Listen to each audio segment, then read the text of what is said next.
Oke, Assalamualaikum warahmatullahi wabarakatuh. Selamat datang di mata kuliah manajemen inovasi di pertemuan terakhir gitu ya, tidak terasa. Nah, untuk sedikit refresh bahwa kita di empat pertemuan terakhir kita membahas tentang praktek inovasi. Kenapa? Di sini kita ditekankan untuk bisa belajar bagaimana caranya menelurkan inovasi di dalam perusahaan atau di dalam usaha kita. Jadi pada waktu praktek inovasi itu kita membahas tentang pertama kali itu tentang idea generation, yaitu proses kita mengumpulkan ide dari tim-tim inovasi dan menghasilkan satu ide yang visible untuk dilanjutkan. Lalu setelah itu kita melakukan idea testing, ada 14 cara inovatif dalam melakukan tes idea. Setelah itu kita melakukan idea development, di mana pada saat produk tersebut dites di pasar, ternyata produk tersebut tidak diterima oleh pasar, maka dilakukan pivot atau perubahan strategi. Dan bila produk kita malah diterima oleh pasar, dapat sambutan yang baik, maka dilakukan yang namanya idea development. Nah, dan terakhir, minggu ini kita akan membahas langkah terakhir dalam inovasi, proses inovasi, yaitu idea renewal. Idea renewal atau bagaimana kita memperbaharui ide. Nah, ini tidak akan panjang ya materinya, jadi ini hanya membahas tentang hal-hal yang berhubungan dengan idea renewal dan kenapa kita, perusahaan atau usaha itu melakukan pembaharuan ide. Nah, ada 3 hal nanti yang akan berpengaruh dan membuat kita menjadi memperbaharui ide atau merenewal ide kita. Yang pertama yaitu lingkungan bisnis. Ya, jadi kita sebenarnya diminta untuk menggambar lingkungan yang ada di sekitar model bisnis perusahaan yang dapat mengakibatkan perubahan pada model bisnis kita. Nah, lingkungan bisnis itu termasuk apa aja sih? Nah, ada yang namanya market forces atau kekuatan pasar, bagaimana animo konsumen terhadap produk kita yang mengakibatkan produk kita itu uh, memiliki permintaan yang tinggi atau yang rendah.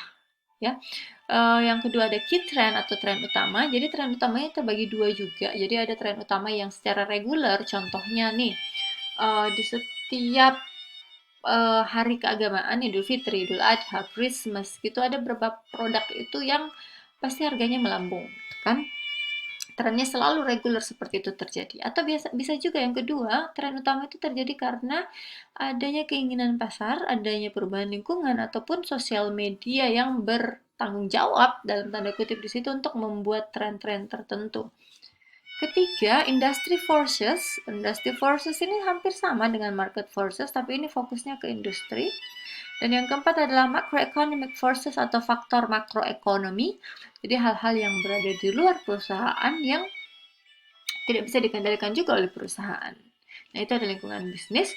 Yang kedua, hal yang mempengaruhi idea renewal yang membuat kita harus memperbaharui ide itu adalah jaringan dan mitra. Ya, mitra yang bekerja sama dengan perusahaan untuk menyalurkan value proposition perusahaan kepada konsumen atau menyalurkan nilai yang kita punya kepada konsumen. Nah, apa yang harus kita lakukan? Pertama, kita mengevaluasi hubungan yang berjalan dengan masing-masing mitra, siapapun mitranya, supplier, distributor, gitu kan. Apapun mitra tersebut, kita selalu melakukan yang namanya evaluasi. Mengkaji tingkat ketergantungan terhadap mitra tersebut, ya ini harus hati-hati kalau tingkat ketergantungan kita tinggi, karena apabila mitra tersebut mengalami masalah, berarti akan berimbas sangat besar bagi kita. Jadi kalau bisa, emang mitranya itu tidak boleh cuma satu, ada backup. Ketiga, memperhitungkan kesulitan mengganti mitra jika suatu saat hal tersebut diperlukan, gitu ya. Biasanya memang kalau soal mitra ini kadang sering berganti. Kenapa?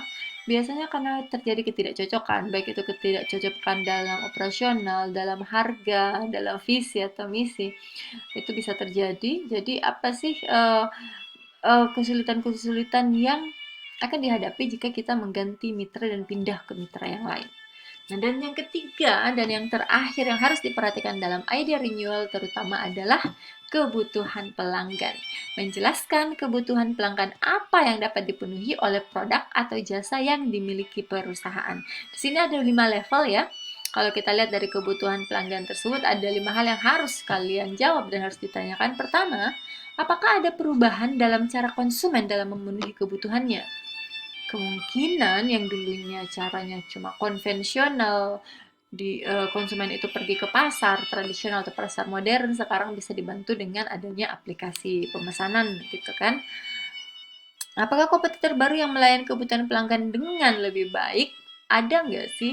Biasanya dulunya apabila kita mau beli sayur contohnya ya, jadi abang tukang sayur itu datang ke rumah atau kita pergi beli di pasar atau supermarket. Sekarang uh, we can see ya, ada Tani Hub, ada Kang Sayur, ada tukang sayur dan lain-lain. Itu melayani kebutuhan pelanggan dengan baik karena kita hanya berada di depan HP kita, mengklik bla bla bla dan pesanan nyampe. Ketiga, adakah hal-hal yang tidak biasa dan di luar perhitungan tentang penggunaan produk tersebut?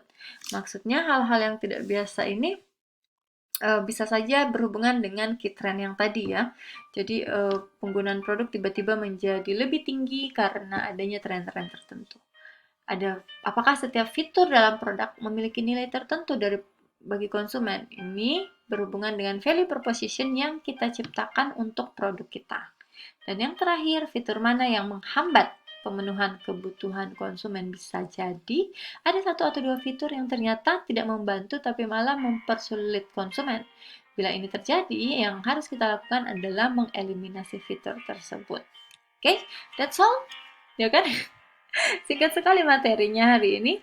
Nah, itu adalah 3 hal yang harus kita perhatikan apabila kita ingin melakukan renewal atau memperbarui ide kita.